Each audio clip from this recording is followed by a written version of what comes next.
बहुत लोगों के कौन से प्रश्न उत्पन्न हुए हैं, क्योंकि आपको हम बता दें, रुक्मिणी और कृष्ण एक मानसिक मिलन है। राधा और कृष्ण एक मानसिक मिलन है। हमने एक साकार शरीर बना दिया है और आज के हिसाब से हमने वैसी तस्वीर बना दी है कि राधा जो है कृष्ण के पास बिल्कुल चिपक के खड़ी है। ऐसा हमने दैहिक तस्वीर बनाई है। जबकि श्री कृष्ण जी ने जिनके साथ भी मिलन बनाया है, यहां तक कि श्री कृष्ण जी ने जामवंती के साथ भी विवाह किया है। ये कथा में वर्णन है। जामवंती भालू की बेटी है। आप लोगों को मालूम नहीं होगा यदि, सोचिए श्री कृष्ण जी ने भालू की बेटी से विवाह किया है। ये वर्णन है। इसमें कितनी गहन गंभीर बात है। यहां पर पूरे संसार को कृष्ण कन्हैया ने वो कर्म सिखाया है जिससे सारी विकृति खत्म हो जाए। इसलिए कहा गया है कि राम है जीवन, कर्म है श्याम। गीत है ना भाई, राम सुमर के रहम करेना, फिर पीछे पछताएगा। कृष्ण सुमर के कर्म करेना, यूं ही जग से जाएगा। माना कृष्ण का सुमिरन या कृष्ण का नाम लेना जब सार्थक होगा, जब हम कृष्ण के चरित्र को अपने कर्म में लाएंगे। जब तक कृष्ण के चरित्र को हम अपने कर्म में नहीं लाएंगे, तब तक कृष्ण की भक्ति कोई काम की नहीं है। माने व्यर्थ समय गंवा रहे हैं, व्यर्थ धन गंवा रहे हैं, वो व्यर्थ जाएगा। आपने बहुत बड़े बड़े आयोजन कृष्ण कथा के किए और भजन गाए और भक्ति की, नाम रटा और चले गए। वो waste of money, waste of time, waste of energy. यदि हमारे संगीतकार भाई लोग जो बैठे हैं, उनको भी ये संदेश है भगवान की तरफ से, आप सब लोगों को ये संदेश है कि यदि केवल भजन गा रहे हैं तो उससे कोई प्राप्ति नहीं है। इसलिए उत्तरकांड में भगवान ने लिखा है कि मैं आरती से, पूजा से, तीर्थाटन से, जप से, तप से, यज्ञ से, हवन से नहीं मिलता। स्पष्ट लिखा है, मैं नहीं मिलता। तुम व्यर्थ में क्यों किए जा रहे हैं? लेकिन हम समझते ही नहीं है। भगवान किसी भी प्रकार के प्रसाद चढ़ावे से नहीं मिलता। भगवान को आपके प्रसाद की आवश्यकता ही नहीं है।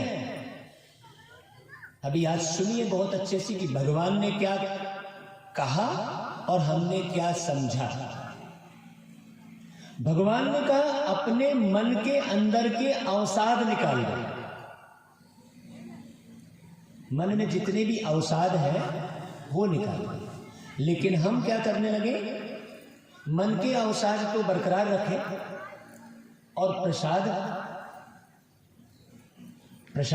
में लगे रहे।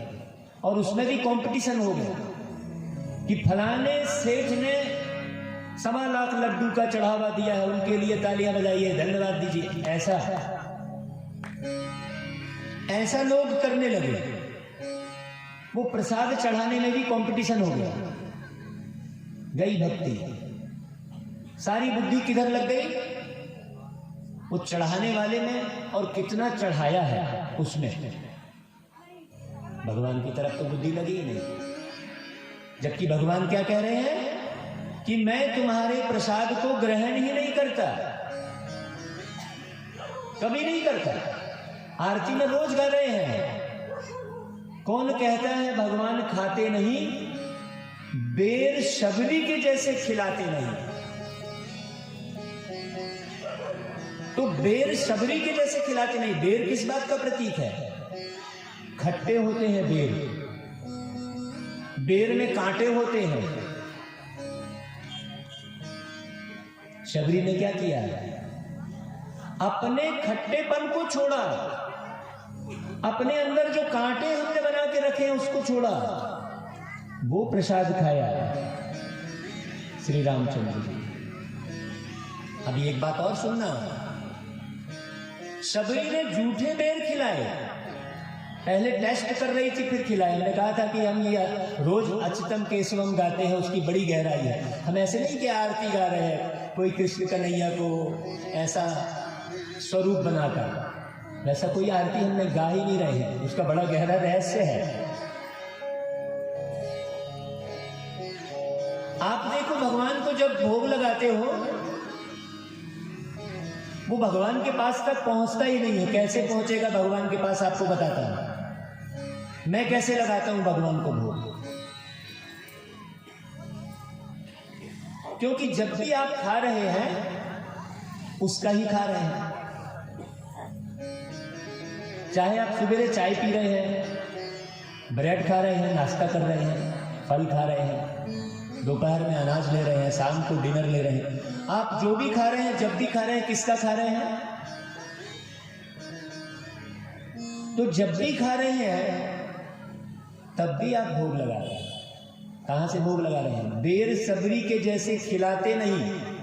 और शबरी ने कैसे बेर खिलाए? जूठे कर करके खिलाए। परमात्मा सत्य चित्त आनंद स्वरूप है, आप उसे पत्थर क्यों समझ रहे हैं? और पहले पत्थर बना के फिर पत्थर को भगवान समझने की मेहनत क्यों कर रहे हैं? क्यों नहीं चैतन्य रूप में उसे समझ रहे हैं? ये पत्थर के निर्माण करने के कारण क्या हो गया? सबने अपने अपने अलग अलग पत्थर बना लिए। पत्थर तो पत्थर है।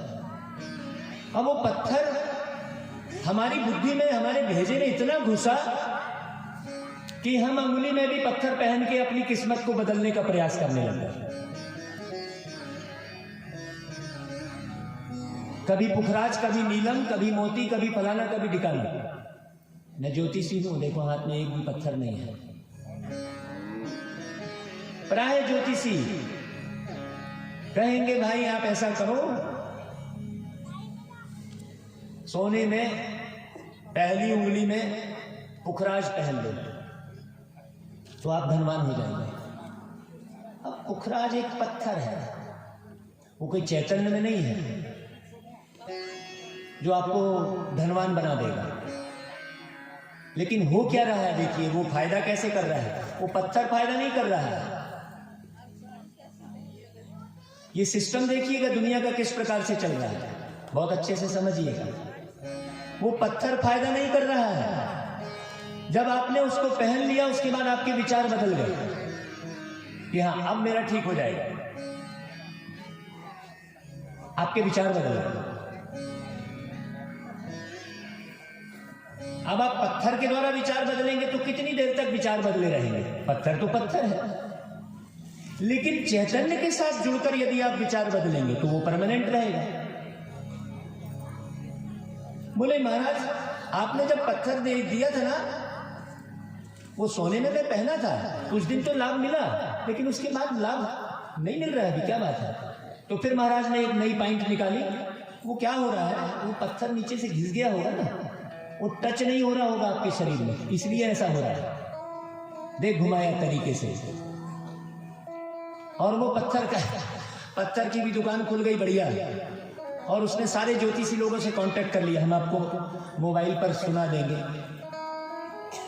कि आप बहुत प्रसिद्ध ज्योतिषी हैं, हम आपके लिए बहुत बढ़िया एसी ऑफिस बना रहे हैं, आप हमारे ही दुकान में बैठिए महाराज, हमारे पास बहुत अच्छे अच्छे पत्थर हैं। मैं बोला हाँ बहुत बढ़िया, हमारे पास ऐसे कई फोन आते हैं, लेकिन हम किसी को पत्थर पहनने की कभी सलाह नहीं देते हैं। कहां से परेशानी शुरू हुई है? परेशानी शुरू हुई है जिसकी दुनिया में आए हो उसको ना जानने से। हेड को ना जानने से हेडेक है। जिस दिन हेड का पता लग जाएगा सबका हेडेक खत्म हो जाएगा।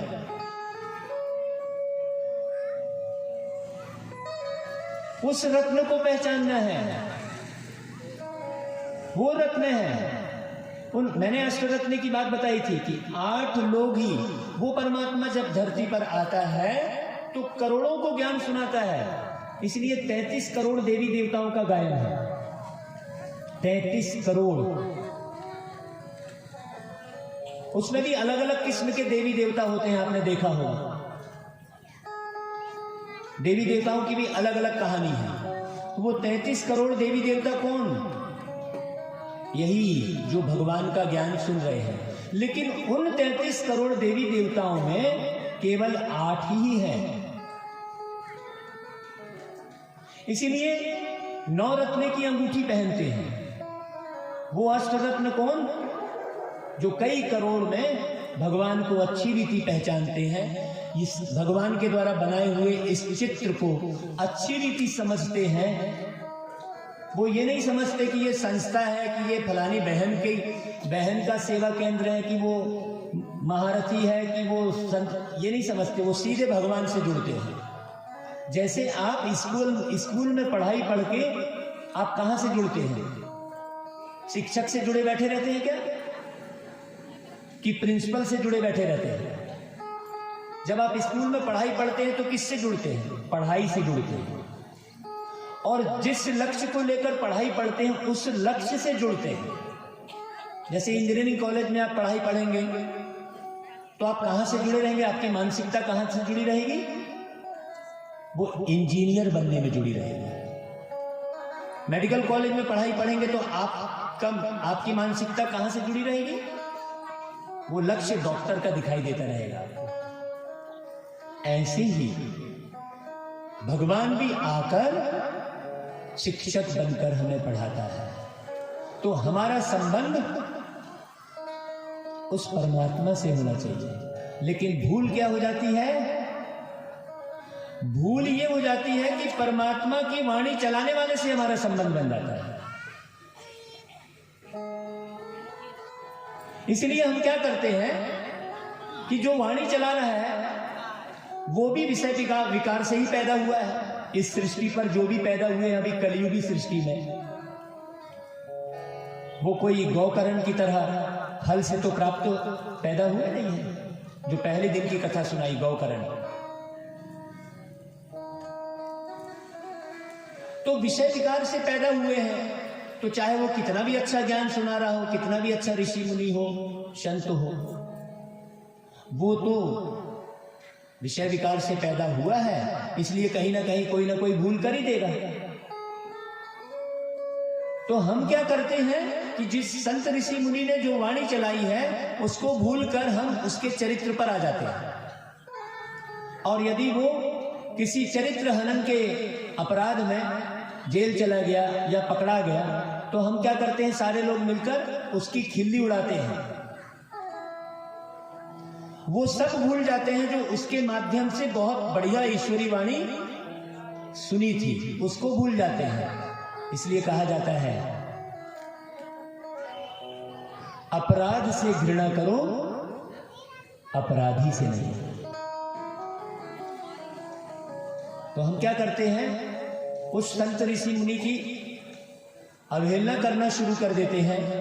जगह जगह उसके बारे में निंदा शुरू कर देंगे। अरे इन सब के चक्कर में मत पड़ना, सब बेकार है। ऐसा नहीं है, वो बेकार हो सकते हैं लेकिन उनके द्वारा जो भगवान ने आपको सुनाया था वो बेकार नहीं हो सकता, क्योंकि ज्ञान का सागर तो एक परमात्मा है। अब आपने अपने घर में 4 संतान जो है लाई, आपके घर में 4 संतान का जन्म हुआ। आपने देखा कि हाँ मेरा बड़ा बेटा बहुत योग्य है, वो बढ़िया कारोबार करने लग गया है। अब कारोबार करते करते कब उसका संग जो है किसी गलत व्यक्ति के साथ हो गया, आपको पता ही नहीं लगा। तो धीरे धीरे क्या हुआ कि आपका व्यापार, आपका सब कुछ जो है वो खराब होने लग गया, क्योंकि उसका संग खराब हो गया। लेकिन बेटा तो है आपका, आप क्या करेंगे? उसने बहुत बढ़िया धारण करके और बढ़िया व्यापार बढ़ाया था। यदि आप बेटे की तरफ भागेंगे तो व्यापार डूब जाएगा। बेटे के ही उसमें रहेंगे तो क्या हो जाएगा? आपका व्यापार डूब जाएगा। लेकिन आपको यह मालूम पड़ गया है कि ये बेटा जो है गलत मार्ग में चला गया है, तो आप बेटे को नहीं देखेंगे, आप सीधा व्यापार को देखेंगे, संभालने की कोशिश करेंगे। नहीं संभला तो आप क्या करेंगे? यदि आप बेटे की तरफ ध्यान नहीं देंगे और व्यापार की तरफ ध्यान देने लग जाएंगे कि अरे यार ये तो बिगड़ ही गया है, अब गया है, वो संभल नहीं रहा है, और आप उसका टेंशन नहीं लेंगे, तो आप कम से कम अपने व्यापार को तो वापस संभाल लेंगे। ऐसा ही है। ऐसे बहुत सारे ऋषि मुनि संत इस संसार में हुए हैं जो अच्छा अच्छा मार्गदर्शन दे रहे थे, लेकिन बाद में सुनने में आया कि वो, तो हमारा विश्वास क्या हो जाता है? हमारा विश्वास भगवान से भी हट जाता है। फिर वो संत ऋषि मुनि कोई भी आया तो हमारी बुद्धि में ये रहता है ऐसे बोलने वाले बहुत हैं, हमने देख लिया है। फिर हम उस ज्ञान की तरफ बढ़ नहीं पाते हैं। नहीं भाई, आपको केवल परमात्मा से जुड़ना है, परमात्मा के ज्ञान से जुड़ना है, परमात्मा के द्वारा दिए हुए लक्ष्य से जुड़ना है।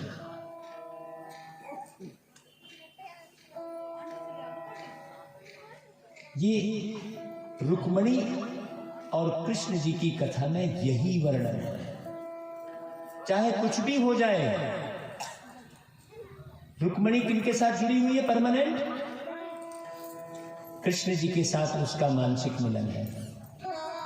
राधा किसके साथ जुड़ी हुई है परमानेंट?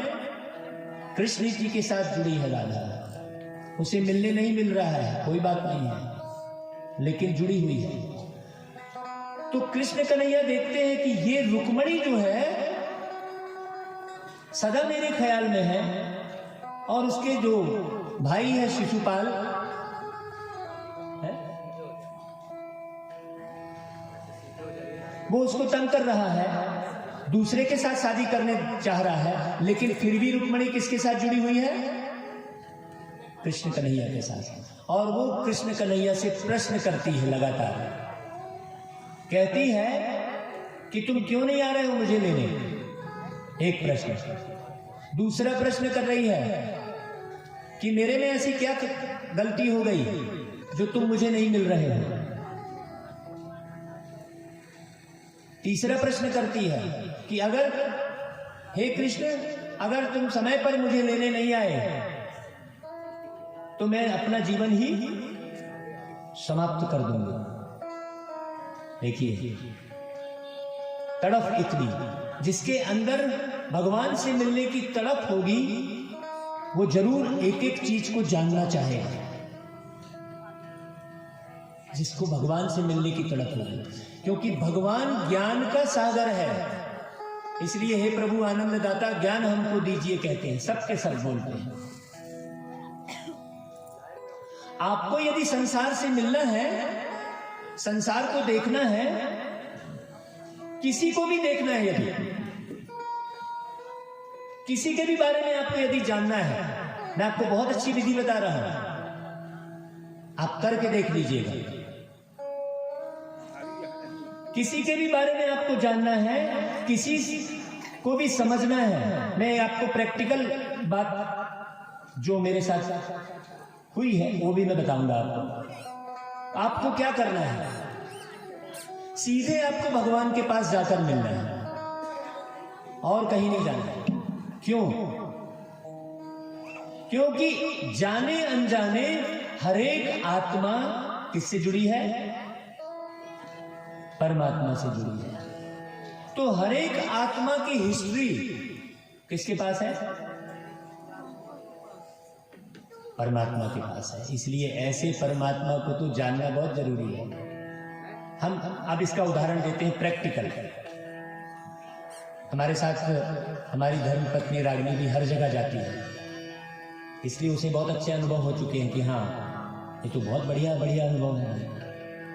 हम जो है पाकिस्तान बॉर्डर पर हमारी भागवत कथा का आयोजन था अनूपगढ़ में। तो अनूपगढ़ में जब भागवत हुई तो इसी तरह से पूरा आयोजन हुआ। अपार भीड़ वहाँ भी उपस्थित हुई। धीरे धीरे सुन सुनकर लोग आने लगे कि नहीं ये तो बहुत अलग तरीके की भागवत है। और उसी में एक बहुत बड़ा करोड़पति व्यक्ति जागृत हो गया।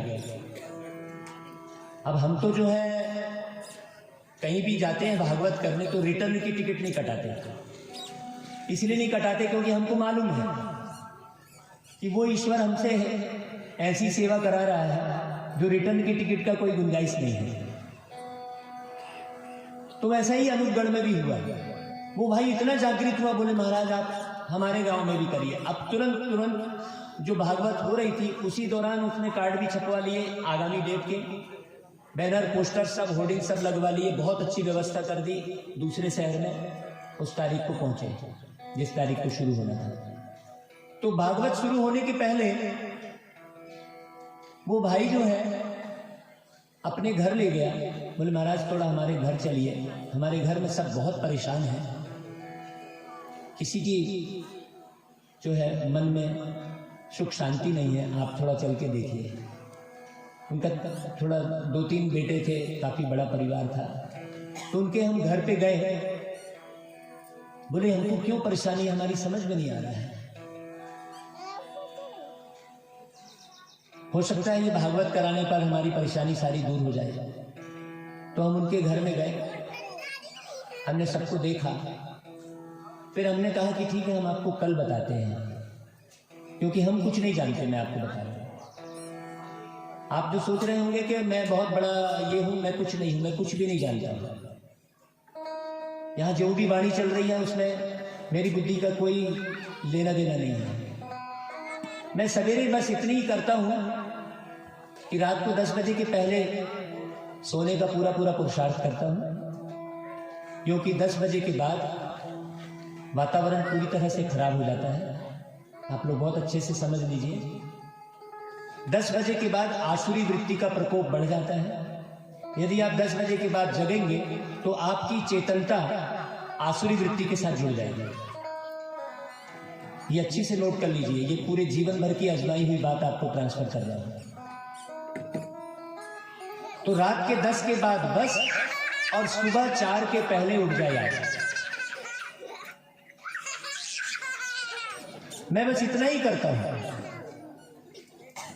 तो सवेरे 3 बजे उठता हूं, तो मैंने उनसे यही बोला कि मैं आपके कल बताऊंगा। सवेरे 3 बजे उठकर मैं उस प्यार के सागर परमात्मा से संबंध बनाता हूं और सबकी हिस्ट्री पूछता हूं, क्योंकि सबकी हिस्ट्री उनके पास है। मैं कोई विचार नहीं करता। तो 3 बजे हम सवेरे उठे, इसलिए हमने आपको आते ही पहले दिन कहा था कि सभी रजिस्टर में अपना नाम लिखकर हमें दे देना, तो हम सबके नाम की तपस्या करेंगे। तो हम 3 बजे जब मिलन मनाने बैठे, हम उन्हें बाबा कहते हैं। हे प्रभु, भगवान या कोई नाम ले, वो हमारे बाप है भाई, पिता है, पिता का कोई नाम नहीं लेता, और वो तो सबके बाप है। कोई भी बच्चा अपने बाप का नाम लेता है क्या? और वो तो सबके बाप है।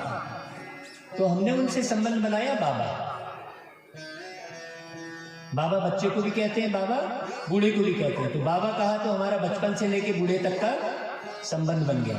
तो हमने कहा बाबा, ये जो भाई भागवत करा रहा है, इसका घर पूरा बहुत दुखी अशांत है, क्या कारण है आप बताइए। बाबा ने कहा कि देखो,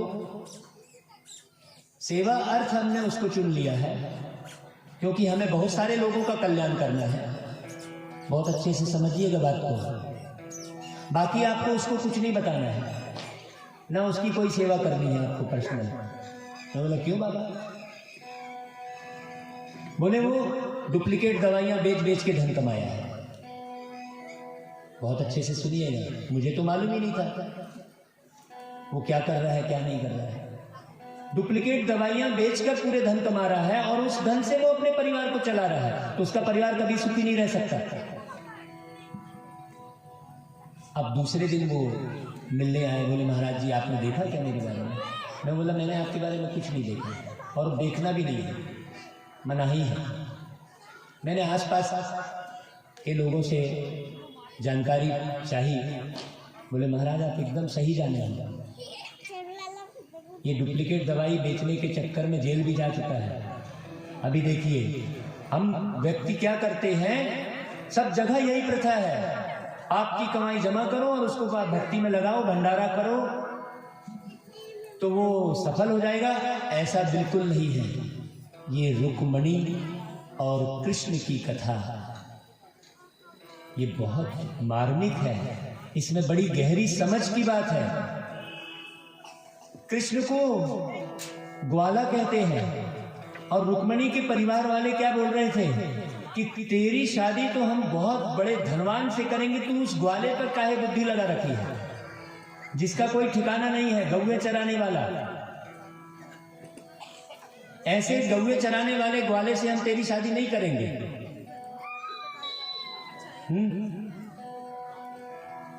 ऐसा कह रहे थे। मतलब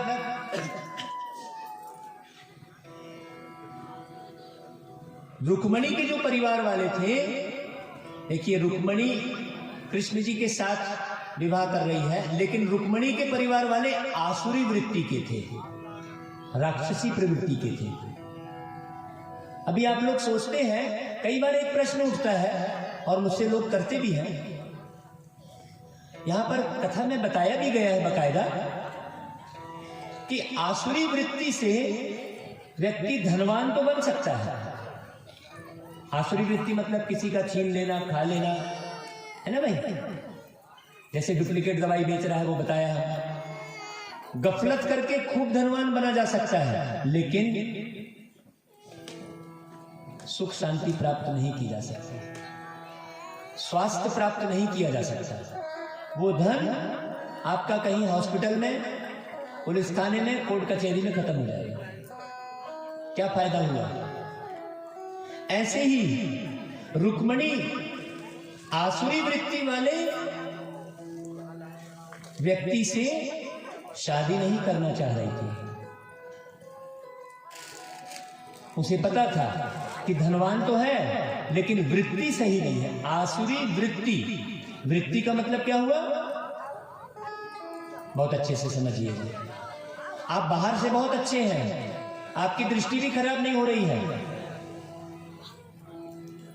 आप अपनी दृष्टि को पवित्र बना रखे हैं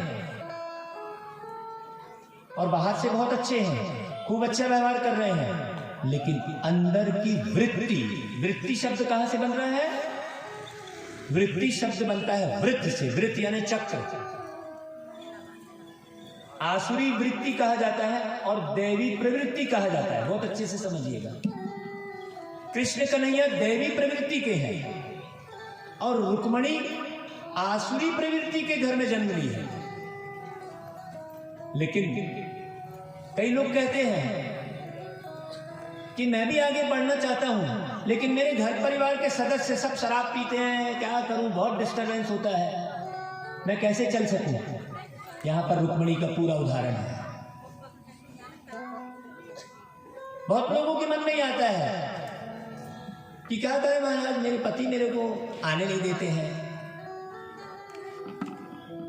जुड़ने नहीं देते हैं। नहीं, आप अपनी वृत्ति को जांच कीजिए, बाकी दुनिया की वृत्ति को देखना बंद कर दीजिए। वृत्ति अर्थात व्रत से वृत्ति बना है। व्रत यानी चक्र। सुबह से लेकर शाम तक आप किस प्रकार के विचारों का चक्र अपने मन में लगा रहे हैं। यहां तो रुक्मणी सुबह से लेकर शाम तक केवल कृष्ण जी के साथ मिलन का मन बना रही है। क्यों? कृष्ण ही क्यों प्यारा है उसको? क्या दैहिक सुंदरता है कृष्ण जी की? कृष्ण जी ही क्यों प्यारा है? क्या कृष्ण जी धनवान है, बहुत पैसे वाला है? नहीं, कृष्ण जी दैवी वृत्ति के हैं, इसलिए कृष्ण देवाय नमः कहा जाता है। उनके अंदर में दैवी गुण है, इसलिए उन्हें कहा जाता है 16 कला संपूर्ण निर्विकारी। अर्थात जो रुक्मणी की तरह नारी होगी वो निर्विकारी पुरुष को पसंद करेगी, जिस पुरुष में विकार ना हो, जो रुक्मणी की तरह नारी होगी। तो रुक्मणी की कथा सुनकर, हे मेरी मीठी माताओं और बहनों, जिंदगी में जितने भी आप दुख पा रहे हैं या जितने भी आपको कष्ट मिल रहे हैं, उसको भगवान भी नहीं ठीक कर सकता। आपको जो भी कष्ट मिल रहे हैं, आप सोचते हैं कि भगवान आपके कष्टों को दूर करेगा। भगवान कभी किसी के कष्टों को दूर नहीं करते हैं। भगवान कभी किसी के अपराध के बीच में नहीं आते हैं। आप चाहे जितने भी अपराध करें, वो आपको सजा नहीं देने वाले हैं। ना भगवान सजा देते हैं, ना भगवान आपको कष्टों से दूर करते हैं। भगवान सिर्फ मार्ग बताते हैं, इसलिए उन्हें सद्गुरु कहते हैं। ये आपको एक मार्ग मिल रहा है, भागवत के माध्यम से आपको एक इशारे मिल रहे हैं परमात्मा के, कि देखो भाई, सिस्टम सेट है पूरा, ये पूरी सृष्टि का सिस्टम सेट है। क्या सिस्टम सेट है? जैसे आप पैर में कांटा चुभाओगे या कांटे के ऊपर पैर रखोगे तो क्या होगा? कांटा चुभेगा, खून निकलेगा। अब आप भूल से भी पैर रख दोगे तो कांटा ये नहीं बोलेगा चलो आपने भूल से रखा है तो मैं आपके पैर से खून नहीं निकालता। ऐसा बोलेगा क्या? चाहे भूल से रख दिया अपने कांटे में पैर, चाहे जानबूझ के रख दिया, सिस्टम सेट है। खून निकलेगा ही, दर्द होगा ही। इस दुनिया में हर एक वस्तु सिस्टम पे काम करती है, चाहे वो कंप्यूटर हो, चाहे वो मोबाइल हो, चाहे आपका बिजली हो, हर एक चीज सिस्टम पे काम करता है। तो आपका जीवन सिस्टम पे काम नहीं करेगा। एक खिलौना जो है एक सिस्टम पे काम करता है, बिना पावर के नहीं चल सकता, उसको भी बैटरी चाहिए। तो आपका जीवन बिना पावर के, बिना सिस्टम के कैसे चलेगा? तो क्या हमने जीवन के सिस्टम को समझा है क्या? अब बताइए, भजन गाने से, भक्ति करने से जीवन का सिस्टम समझ में आ गया क्या? हमने एक तो तेरे होंठ पतले, एक तो तेरे गाल फूले, ऊपर से हे कन्हैया, हमने कन्हैया के शरीर के श्रृंगार का गीत गा दिया। तो हमारी बुद्धि में भेजे ने क्या घुसा? शरीर का श्रृंगार घुसा। उससे कुछ नहीं होने वाला है, ना कोई भगवान प्रसन्न होने वाले हैं, ना आपका कुछ कल्याण होने वाला है। वो केवल टाइम पास है, थोड़े समय के लिए आपको आनंद आ जाएगा। वाह, बढ़िया गीत बजा, बढ़िया रिदम हुआ, बहुत अच्छा गाया, बहुत अच्छी आवाज थी गायक की। मिलने वाला कुछ नहीं है आपको। परमात्मा भागवत के माध्यम से, रामायण के माध्यम से, गीता के माध्यम से आपको परमात्मा जीवन के सिस्टम को समझा रहा है। दो बातें आपको सिर्फ समझनी है, सिर्फ दो बातें। यदि इन दो बातों को समझने के लिए आप आगे बढ़ते हैं तो भगवान भी आपको राज तिलक देने से अपने आप को पीछे नहीं हटा सकता। इसलिए कृष्ण कन्हैया की लीलाओं में दिखाया है कि यशोदा मैया ने श्री कृष्ण कन्हैया को क्या किया? ओखली से बांध दिया। भगवान भी किस बच्चे के साथ बंधायमान है? जो कृष्ण है। इसलिए कृष्ण के चरित्र को सुनकर आपको कृष्ण की भक्ति नहीं करनी है। कृष्ण के चरित्र को सुनकर कृष्ण का चरित्र अपने जीवन में उतारना है। अब लोगों ने क्या कर दिया? अरे भगवान भी 16,108 पटरानियां रख रहे हैं, तो मैंने 4 बीवी बना ली तो क्या गड़बड़ कर दिया? देखिए क्यों, अर्थ को जाना नहीं। अब जब कोई मेरे से ऐसी बात करता है कि भगवान ने भी 16,108 पटरानियां बनाई, तो मैं 4 रानियां बना दिया तो क्या गड़बड़ कर दिया? तो मैं कहता हूं भगवान ने भालू की बिटिया से शादी की, तू भी कर।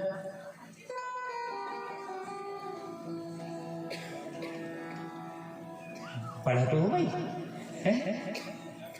वो 16,108 पटरानियों में वो जामवंती का भी नाम है। यहां पर बात बड़ी समझने की है। यहां कथा में श्री कृष्ण जी जामवंती से शादी कर रहे हैं, रुक्मिणी से शादी कर रहे हैं, राधा भी उनकी कनेक्शन में है। ये सब बारीक बात समझने की है। जामवंती से शादी करके वो क्या कि भाई आप रूप और कुरूप को मत देखो। रामायण में जामवंत के बारे में लिखा है, जामवंत के वचन सुहाए, सुनी हनुमंत हृदय अति भाई। जामवंत को दिखाया। और गीता में वही जामवंत की बेटी जामवंती से कृष्ण कन्हैया विवाह कर रहे हैं। वो जब मोह चायनो हो रहा है, जामवंती आ रही है, तो बोले बहू का थोड़ा चेहरा तो दिखाओ, मोह चायनो होता है। तो कृष्ण कन्हैया बोले तुमको चेहरा देख के क्या करोगे? मैं जिसको पसंद किया हूं वो सुंदर ही होगा ना। कहते हैं जिसकी रचना इतनी सुंदर वो कितना सुंदर होगा, वो कितना सुंदर होगा।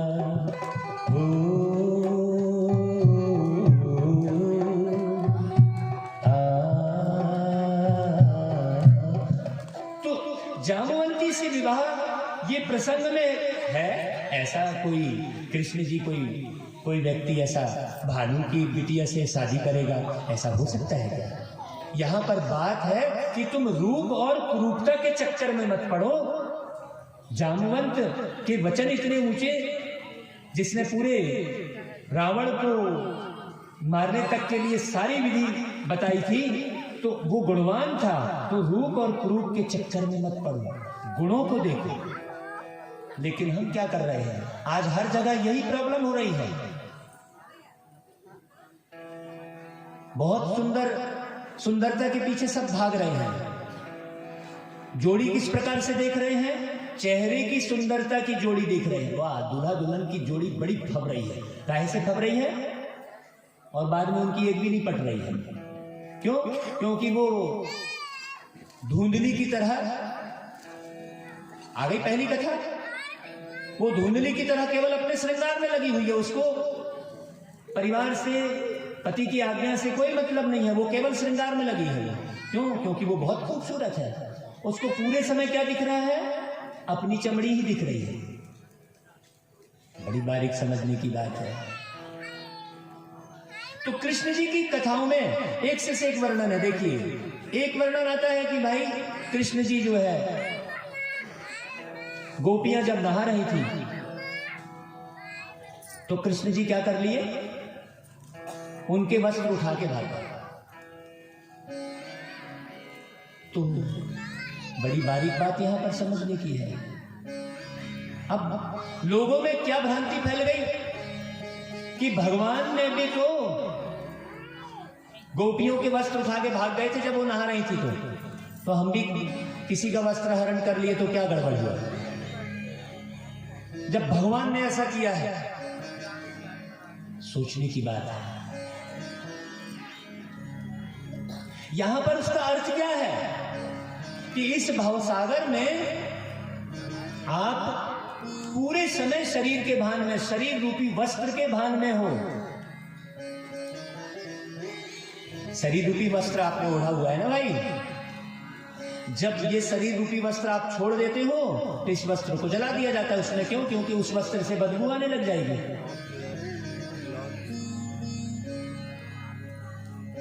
तो शरीर रूपी इस भवसागर में आप शरीर रूपी वस्त्र के भान से मुक्त हो जाओ। और अपने को आत्मा निश्चय करके मुझे याद करो परमात्मा कहते हैं।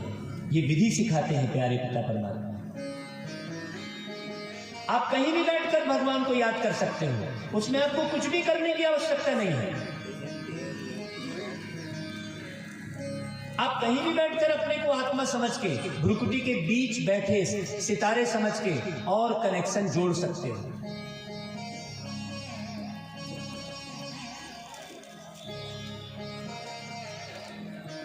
ये पहला चित्र इधर ले आना। हाँ, ये पहला चित्र इधर ले आना। अब यहां पर हम बहुत बारीकी समझते हैं संबंध हमारा परमात्मा से कैसे बनेगा।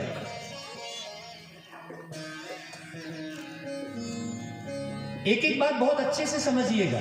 शुरुआत कहां से हो रही है परमात्मा से संबंध बनाने की। रुकमणि का अर्थ क्या हो रहा है? मणि यानी, हमने इसके पहले बताया था, आप लोग कोई जवाब दीजिए।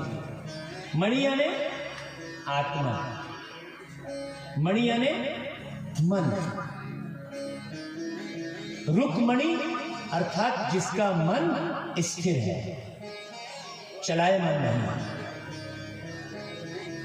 मन जिसका लोभ में नहीं है, मन की जो वृत्ति है, जो संकल्प है, जो विचार है, वो बहुत क्वालिटी के हैं। स्थिर मन, रुकमणि। विवाह किसके साथ दिखाया है? पूरी भागवत कथा में ऐसे तो 16,108 पटरानियां हैं, राधा भी है, लेकिन विवाह किसका हम दिखाते हैं? कृष्ण जी के साथ विवाह किसका दिखाते हैं? हर भागवत कथा में सभी को मालूम है, कृष्ण के साथ रुक्मणी का ही विवाह दिखाते हैं। मतलब सदा का संबंध उस आत्मा का परमात्मा के साथ हो सकता है जो अपने मन को स्थिर करके, मन को स्थिर करना। अब यहां पर एक बात बहुत अच्छे से समझना, ये आपको बड़ा चित्र सबको दिखाई दे रहा है अच्छे से? मैं कह रहा हूं सबको दिखाई दे रहा है, तो हमारा आशु बोलता है मेरे को दिखाई नहीं दे रहा है। तालियां बजाओ भाई। बोले मेरे को दिखाई नहीं दे रहा है। बहुत अच्छी बात बोला वैसे, थोड़ा सा पीछे कर देना या थोड़ा आगे करने, क्या आगे करने, सबको दिखेगा अच्छे से। हाँ थोड़ा आगे कर लो, उधर भी दिखेगा, आगे कर लो। हाँ ऐसे। हाँ अब आप देख रहे हैं, थोड़ा और आगे कर लो, आप आगे कर लो, आप पीछे हो जाओ, आप नहीं आप पर्दे के पीछे हो जाओ। हाँ और केवल दिखने दो, नहीं क्योंकि आप इधर खड़े रहेंगे तो वो दिखाई नहीं देगा। अब आप देख रहे हैं ऊपर में लिखा है आप आत्मा है, यू आर ए सोल। और आत्मा की 3 इंद्रियां हैं। अब इसे इंद्री कहो या शक्ति कहो। एक मन, दूसरा बुद्धि और तीसरा संस्कार।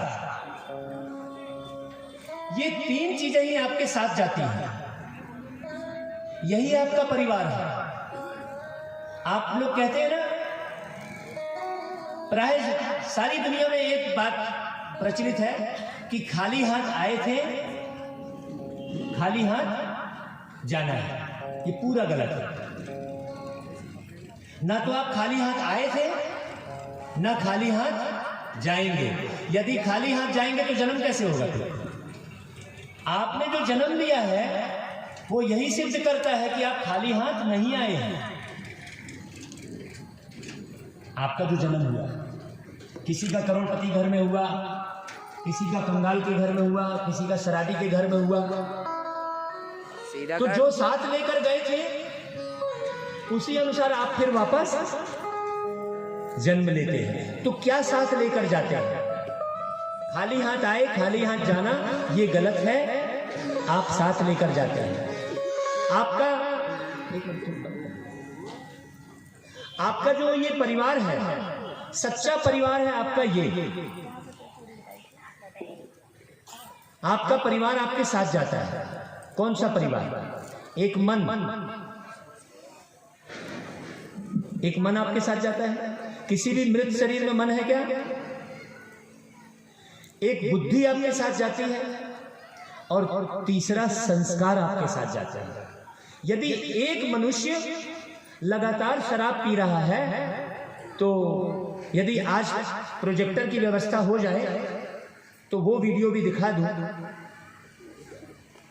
जो 10 महीने का बच्चा, 10 या 12 महीने का होगा वो बच्चा, उसके सामने में ब्रेड रखी जाती है तो नहीं खाऊंगा बोलता है। बोलने के लायक भी नहीं है वो बच्चा। उसके सामने में बिस्किट रखी जाती है, नहीं खाऊंगा। मिठाई रखी गई, नहीं खाना है। दूध रखा गया, नहीं खाना है। और जब शराब रखी गई तो खूब ठहाके लगा के हंस के और वो शराब पी रहा था। 12 महीने 10-12 महीने का बच्चा। तो यदि कोई भी आत्मा, शराब कौन पी रहा है? शरीर पी रहा है शराब, या शरीर में बैठकर आत्मा पी रही है? तो यदि कोई भी व्यक्ति कौन है? व्यक्ति आत्मा को कहते हैं।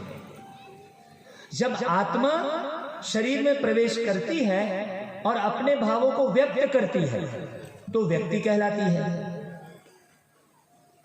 आत्मा जब शरीर में प्रवेश करती है और अपने भावों को व्यक्त करने लगती है तो व्यक्ति कहलाती है। और जब शरीर छोड़ देती है, अपने भावों को व्यक्त नहीं कर सकती है, क्योंकि भावों को व्यक्त करने का माध्यम क्या है? ये शरीर है, ये मुख है, ये आंखें हैं, है कि नहीं भाई? तो जब भावों को व्यक्त नहीं कर सकती आत्मा, शरीर छोड़ देती है, तो वो आत्मा कहलाती है। बाकी आत्मा और व्यक्ति में कोई अंतर नहीं है। आप चाहे व्यक्ति शब्द से समझ लो, चाहे आत्मा समझ लो। तो आत्मा के 3 इंद्रियां हैं, यही परिवार है। मन आपका बेटा है। आपका मन किसका? मुझ आत्मा का। ये बोलिए संजीव भाई, मन किसका बेटा है? मुझ आत्मा का बेटा है। आत्मा शब्द में आखिरी क्या छूट रहा है? आत्मा। आखिरी क्या छूट रहा है? मां। मां बोल रहे हैं ना, आत्मा मां बोल रहे हैं ना। तो आप आत्मा हैं और आपका बेटा जो आपके साथ जा रहा है वो आपका मन है, और आपकी बेटी आपकी बुद्धि है। एक बेटा और एक बेटी आपके साथ जा रही है। मन चंचल हो गया कोई बात नहीं है, लेकिन बुद्धि चंचल हो गई तो सारा ही गड़बड़ हो जाएगा। ऐसा ही घर में अपन लौकिक बात समझते हैं। घर में यदि बेटा चंचल हो गया तो चल जाता है, लेकिन बेटी चंचल हो गई तो इज्जत गंवा गई। इस बेटी ने तो काला मुंह कर दिया, मेरी इज्जत खराब कर दी। तो बुद्धि आपकी बेटी है। बुद्धि स्त्रीलिंग और मन पुल्लिंग। एक एक शब्द के अर्थ को समझना, बजा सकते हैं शब्द। जिसको समझ में आया वो ताली बजाएगा जरूर। नहीं रुको ना, यही तो ये चित्र में पूरा समझना है ना। अब चित्र के द्वारा थोड़ा स्पष्ट फिर बुद्धि में बैठता है। तो मन आपका बेटा और बुद्धि आपकी बेटी, और संस्कार आपके पति हैं, आपका पति। तो जैसे एक मां अपने पति पर पूरा ध्यान देती है, वैसे ही हमें संस्कारों पर ध्यान देना है।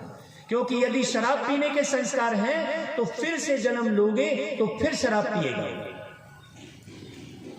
चोरी करने के संस्कार है तो आप देखना, कोई बच्चा फट से कोई ना कोई सामान किसी के घर में जाएगा तो उठा के जेब में रख लेगा। छोटा सा बच्चा है, लेकिन वो उसके चोरी के संस्कार हैं। एक 10 महीने का बच्चा, वो भी वीडियो लाया है, बहुत सुंदर चित्र बना रहा है। 10 महीने का बच्चा। क्यों? क्योंकि वो आत्मा, अभी जो बात रुक्मणी की चल रही है, तो कैसे आप अपने आप को सेट करके और परमात्मा से संबंध बना सकते हैं, वो बात बता रहा है।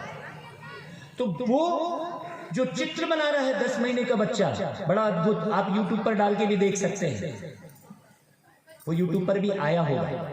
10 महीने का बच्चा बहुत सुंदर चित्रकारी कर रहा है।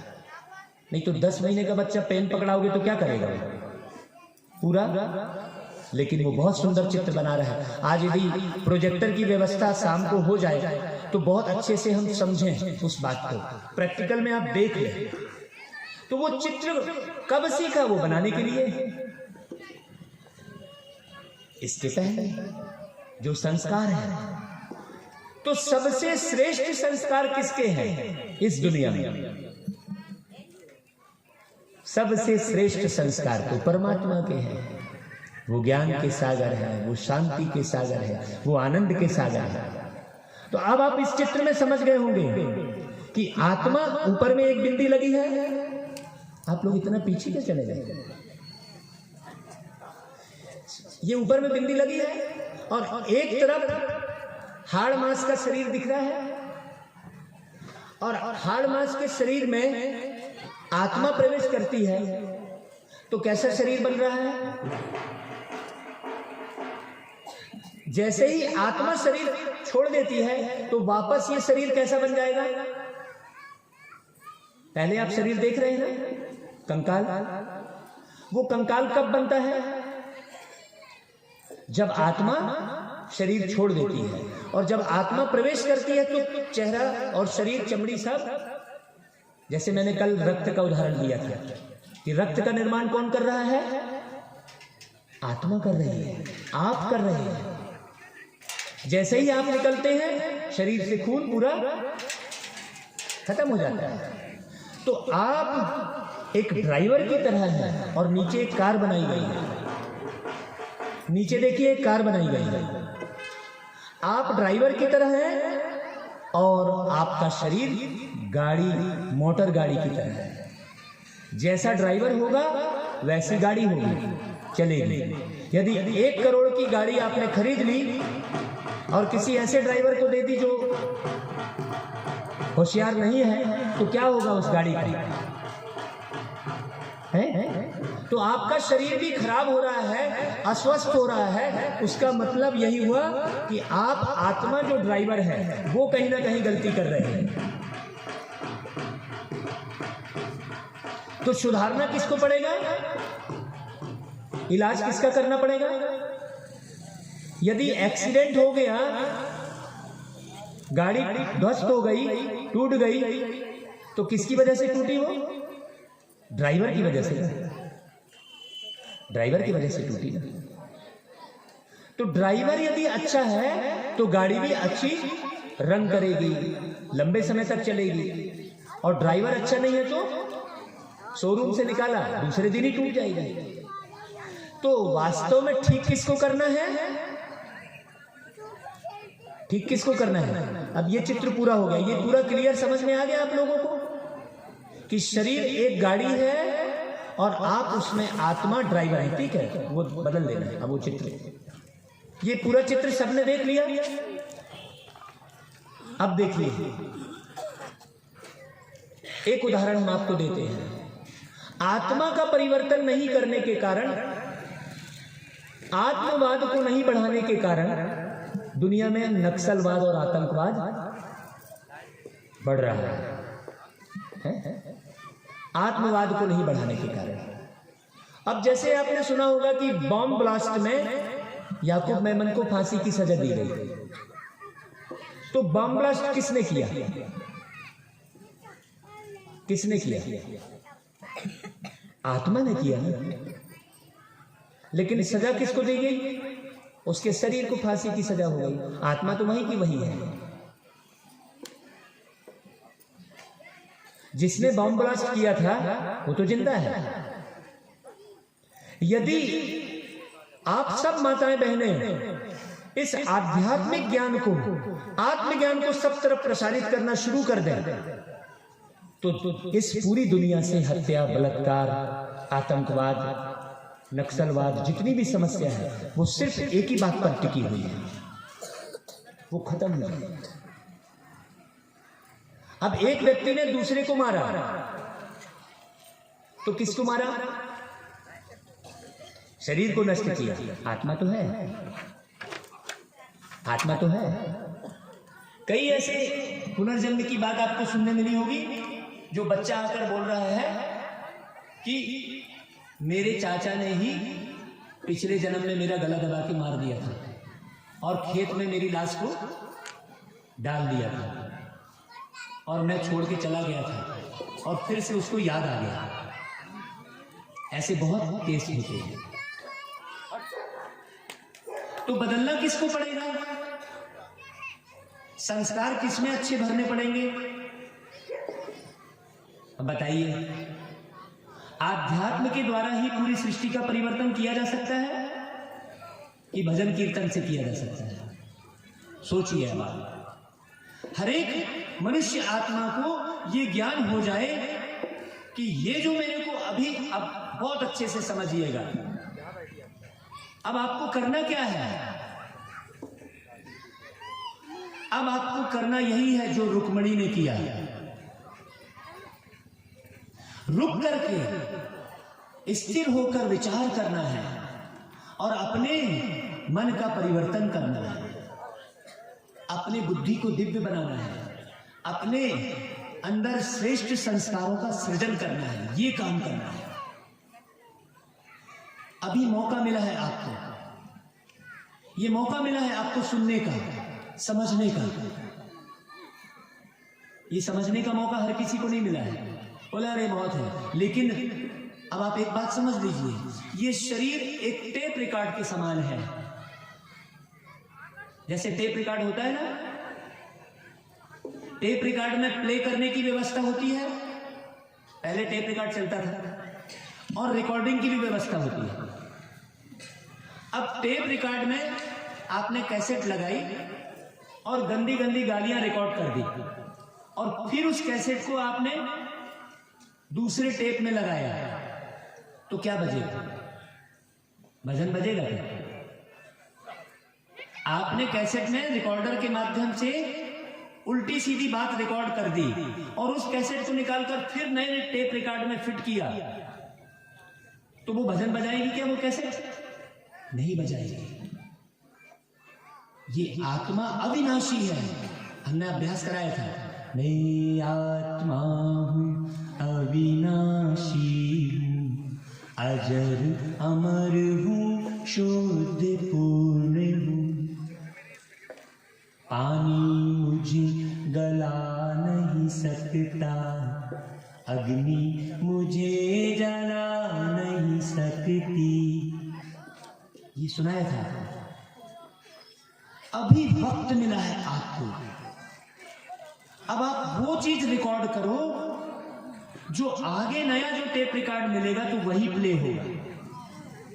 अभी जो आपके जीवन में प्ले हो रहा है, बहुत लोग बोलते हैं मैं बहुत अच्छा करती हूँ महाराज, लेकिन मेरे जीवन में सदा कष्ट ही कष्ट है। क्या बात है भाई, तुम रिकॉर्ड करके लाए हो।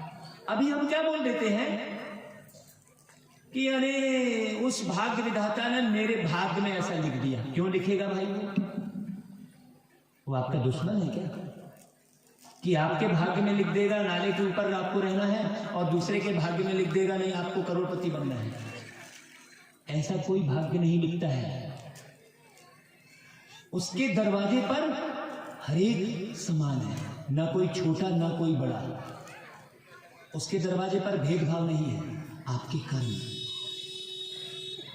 अब इस शरीर रूपी टेप रिकॉर्ड में आप जो बैठते हो तो रिकॉर्डिंग पॉइंट कौन सी है और प्ले करने वाला क्या चीज है? आपको जो मिल रहा है वो आप रिकॉर्ड करके खुद लाए, वही प्ले हो रहा है। तो जो आप रिकॉर्ड करके लाए हैं वो तो प्ले होगा ही होगा, क्योंकि जिंदगी रन कर रही है, उसमें करंट पहुंच रही है, वो चालू है जिंदगी।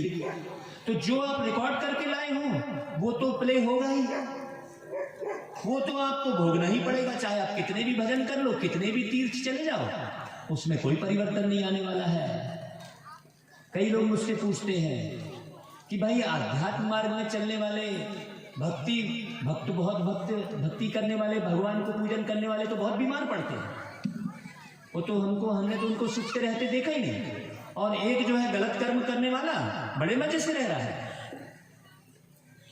तो गलत कर्म वो अभी कर रहा है, लेकिन वो रिकॉर्ड करके जो लाया है वो तो उसको मिलेगा ही।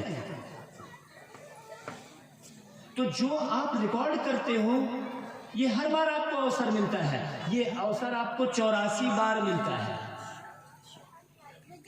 इसलिए 184 भरम गमायो, बड़े भाग्य मानुष तन पायो। मतलब इसका मतलब ये नहीं होगा कि आपने बड़े भाग्य मानुष तन पाया तो इसके पीछे आप मच्छर बने थे।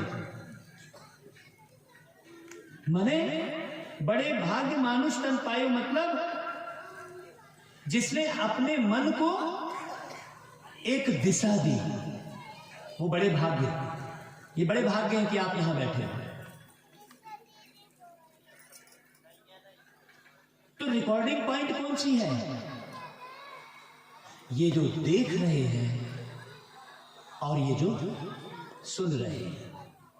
इसलिए मैंने गीत कौन सा गाया था, वो गीत फिर से सुनाऊं आप लोगों को, क्योंकि बहुत सारे लोग उस समय नहीं थे।